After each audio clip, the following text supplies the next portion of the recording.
vibrations. The hypnotic stare of its unblinking eye can seem as alien as its apparent rebirth through the shedding of its skin, sloughed off like a scaly ghost of itself.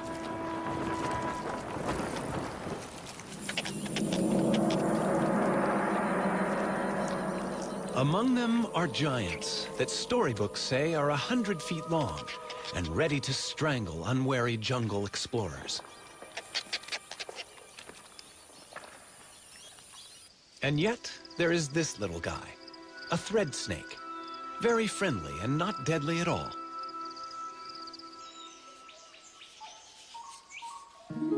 There is even beauty and grace in some as they go upon their bellies, silently through the trees. But where did snakes come from? An animal that looked much like some other reptiles alive today.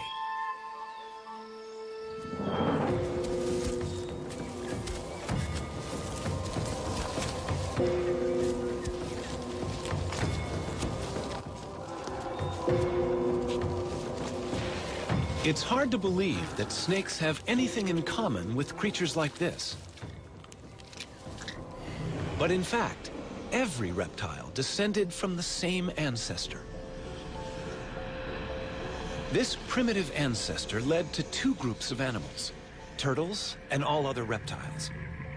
All through the age of the dinosaurs and during the emergence of lizards, snakes were nowhere to be seen. But there were legless lizards, and it was from these that snakes evolved.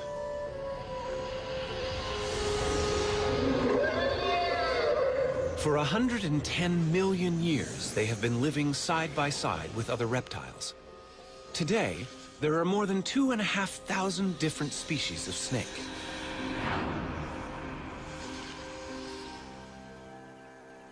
Hidden within their bodies, vestiges remain of the legs they lost. But snakes, with a skull, backbone, and a multitude of ribs, are able to move quickly in several ways. The serpentine crawl of the cobra. Most snakes move like this.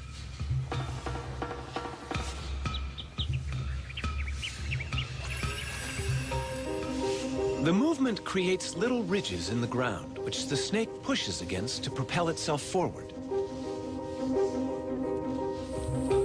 When you're short and fat, like this puff adder, throwing cobra-style loops is impossible.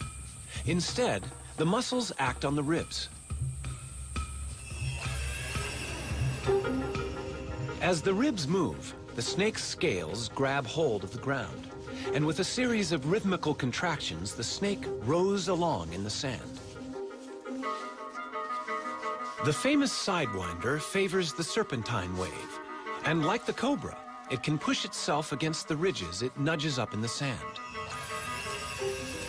By moving sideways, it needs only 2 points of contact on the very hot sand. At any one time, most of its body is held in the air. Legs? Who needs them? There are different problems for a tree-climbing python in a rainforest. To reach across a gap, it can stiffen sections of its body, becoming its own ladder from branch to branch.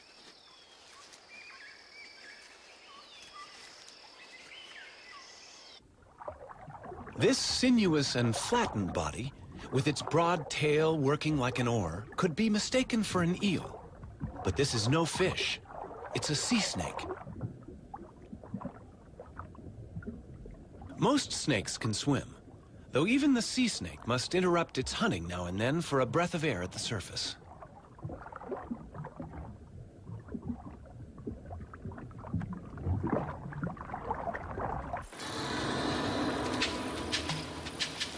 As hunters, in water or on land, snakes are silent and efficient killers. A rattlesnake has more than its bite to work with.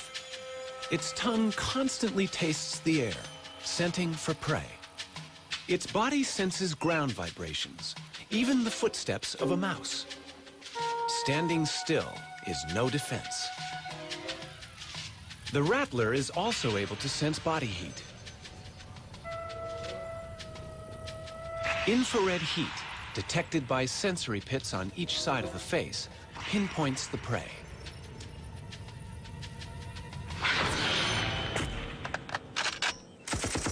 Their high-tech weaponry has been around long before ours. But in any combat situation, defense is as important as attack. This military training ground is home to two other opponents. The rare red cockaded woodpecker lives in this loblolly pine.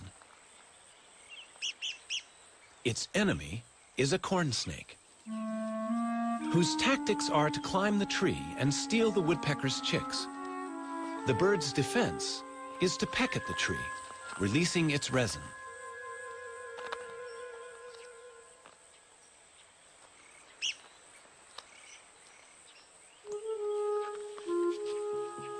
But how can resin repel this relentless invader?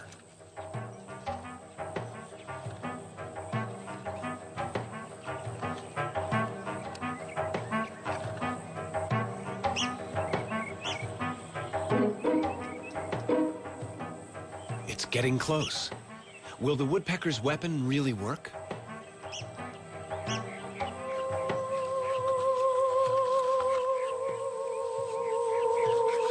The resin goes into action. Seeping between the scales, it irritates the snake's skin.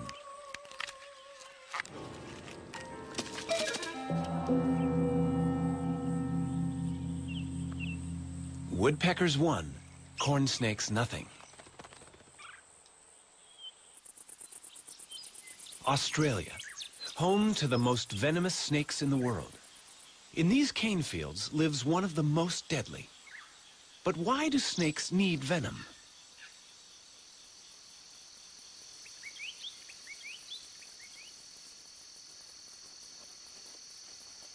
This inland taipan is hunting rats. The cane fields are alive with them. But they are dangerous prey. Rats can bite back.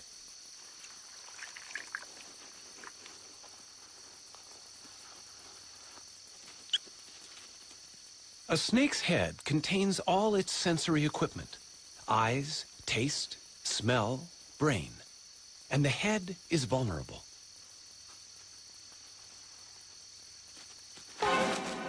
It bites and retreats immediately. The head is undamaged, and the venom is doing its work. The rat is now paralyzed. The snake can safely approach its prey. Venom gives the snake two huge advantages. It not only kills the prey, but by the time the snake begins to swallow the rat, the venom has already begun to digest it, breaking down cells in the body. The venom in a baby snake can be even more powerful than the adults. This young cantle viper is luring prey with its worm-like tail.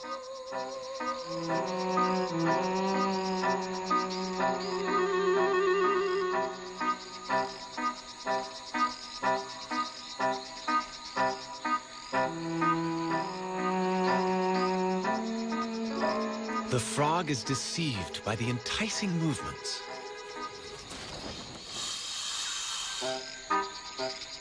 Unaware of its lucky escape, the frog remains convinced there is a worm there. Amazingly, the frog seems unable to see the snake.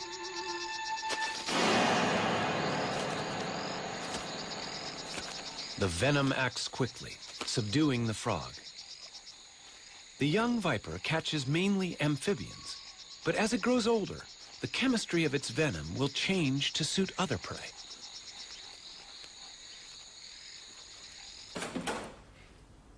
Donald Stridham works with South African snakes to understand how venoms affect the bodies of prey animals and how the venom is delivered during a bite. The snake that I've chosen here is a puff adder, and they've got the very long front-hinged fangs with a cytotoxin, a cell-destroying venom. I'm going to very carefully open up the snake's mouth and show you this mechanism. The snake doesn't like its mouth to be open. It's much like you going to the dentist and having your mouth prodded into. Now the fangs lie against the palate of the mouth. So if I just open there, you can hardly see the fangs. But if I now slip my stick just behind the fangs and get them forwards, you can very clearly see how they hinge. Now the fangs are covered by a skin sheath here. I'm going to try and slip this sheath up so that one can see the naked fang. And there we have one fang nicely exposed. These fangs are hollow. They work like little hypodermic needles, so they inject venom through the fang into its victim. And in fact, you can see a tiny droplet of venom on the one fang there. You know, the venom glands of a snake are very similar to the saliva glands in a human, in that if we have a dry mouth, our body very easily reproduces saliva. And the mechanism with a snake is almost exactly the same, in that venom is never easily exhausted. Under normal conditions, the snake is never without its venom. A gaboon viper produces venom in huge amounts. It's a large, fat-bodied snake and needs to have a lot of venom to subdue large prey quickly. The viper is too slow to chase its victim. To inject such large quantities, the gaboon viper has the longest fangs in the world. Each is almost as long as a human thumb. That's quite a bite. Even a smaller bite is no fun. Venom is breaking down the cells inside this man's punctured leg.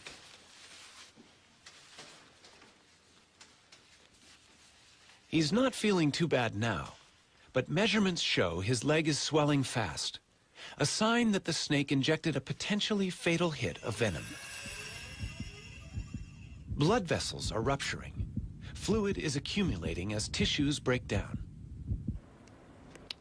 Only the correct antivenom can stop the process before vital organs are damaged. Antivenom is a specially prepared fluid, a serum containing antibodies, proteins that will neutralize the venom in the snakebite. The patient has survived the night, but the tissue damage continues for a while. There is still venom present. Although snakes are not trying to kill us, it's worth knowing how some of them bite.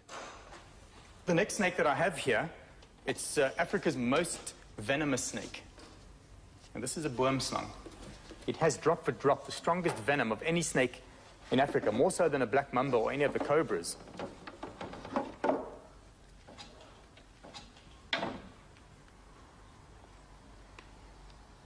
Most people think that a black-fanged snake can't bite onto a large part of your body. Most people think that the boomslang can only latch onto your earlobe or small finger. Whereas you can see here, this is not true, in that the whole head of the snake is divided in half by its mouth. And they can open that mouth up to about 120 degrees. And with the mouth that wide open, they could very easily bite you on the flat of your hand or the top of your leg, wherever it pleases. If you were bitten by this snake, you would literally bleed to death. So what's going to happen to you is that you're going to bleed into your heart, into your stomach, into your bowels. You're going to be urinating blood, defecating blood, and it's really a horrific way to die. This poor frog is about to be the victim of a vine snake in Central America. This snake is also back-fanged, just like the boomslang. Fortunately for small prey, death comes quickly.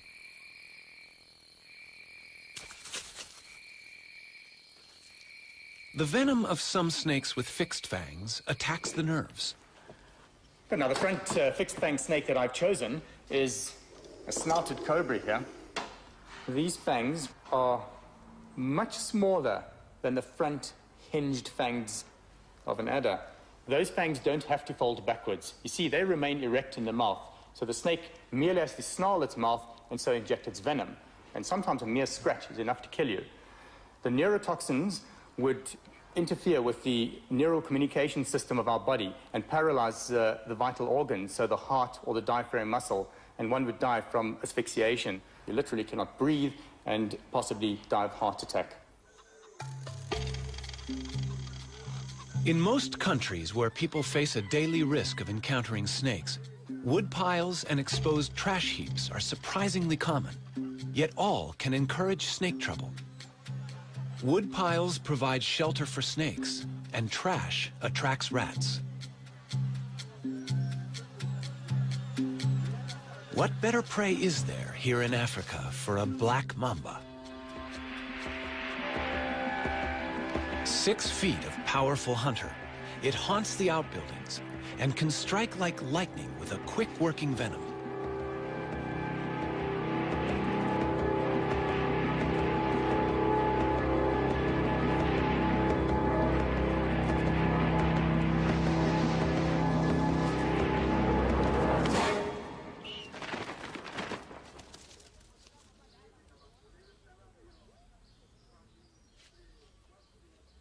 To a black mamba, this bungalow is just another place where food may be in good supply. Inside, Tony Morgan confronted an uninvited guest, and it bit him. This is a typical corner that snakes like to hide in, and it was a similar corner like this near my front door on the farm that I found a mamba all curled up here with my fishing rods and various things like that. And as I don't kill anything, particularly snakes, I grabbed this particular implement and I thought that I hooked him out and I thought that I'd pinned him down. Unfortunately, he was able to stretch quite a bit and he got me just below the knee with one fang. I then lasted exactly 30 minutes. And my wife got me down to Donald's place very quick. And then he took over and drove me down to the hospital, where we were fortunate in finding a doctor on duty. And 30 minutes after the bite, I said to him, I cannot exhale anymore. And he said at the same time, which I didn't hear, his heart has stopped as well. So in effect, I was dead at that time.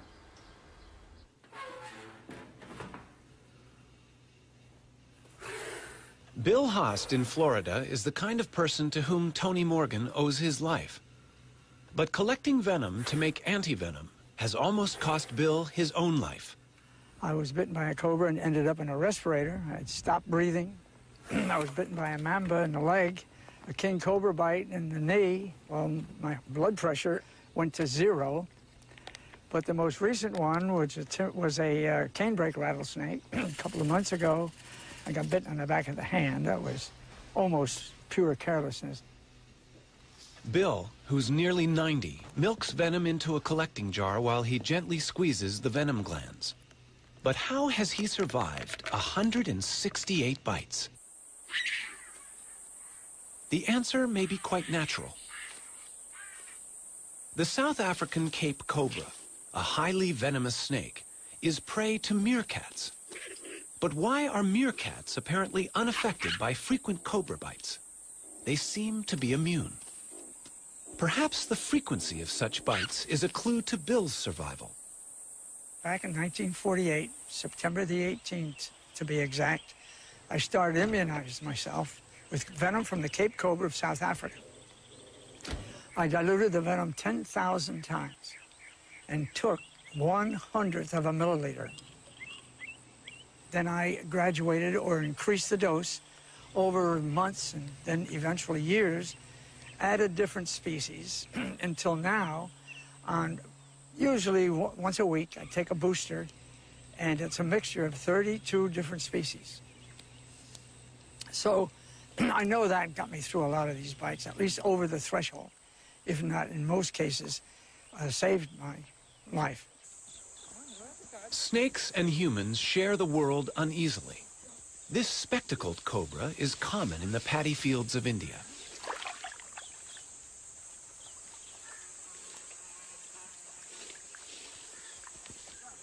Every year, more than 10,000 people are killed here by snakebite. Antivenom is unavailable. For the same reason, snakebite is a major killer across Central and South America, Africa, and Southeast Asia. It's hard to arrive at an exact number, but at the lowest estimate, 50,000 people die each year.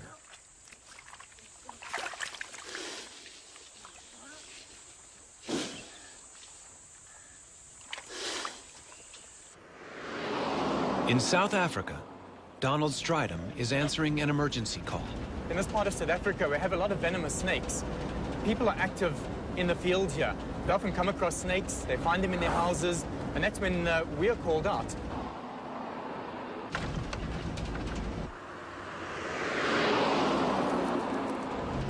Seems to be the place over here. Lots of people standing around there.